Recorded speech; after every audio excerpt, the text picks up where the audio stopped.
So for the first part of today's video, we're going to talk about 3 different signs for no. First, no. Second, not. Third, none.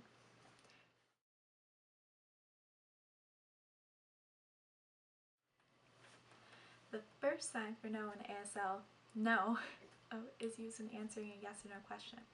So if I ask, are you married? And the answer is no, I would say, and you would respond with,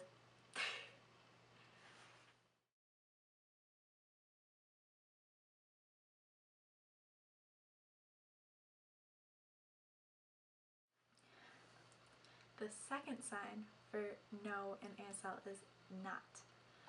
So you would use this sign to say things like, I am not hungry.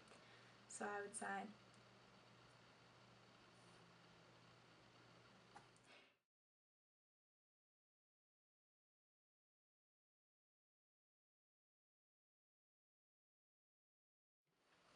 the third sign for no in ASL is none. So you would use this when saying things like, I have no children. And so I would sign, or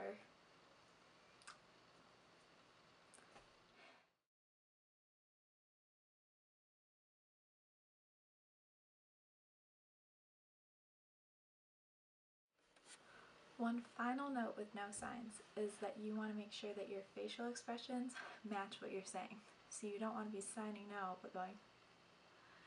You want to be shaking your head and making sure that your facial expressions convey what you're signing, because that's an important part of ASL grammar.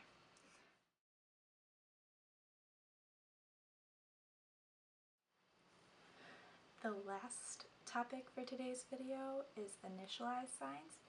And an initialized sign is a sign that uses the hand shape of the first letter of the word. So an example of this would be the sign for family, sign for yellow, sign for biology, because they all use the hand shape of the first letter of the word. So in ASL, there are common signs like the ones I just presented, that are initialized, and that's the sign for the word. However, sometimes there are initialized and non-initialized signed versions of words. So an example of this would be single. Some people make it with an S. As when there's an initialized and a non-initialized sign for a word, you should always use the non-initialized sign, and because it's more respected in the deaf community, it's true sign language at that point, and less English based.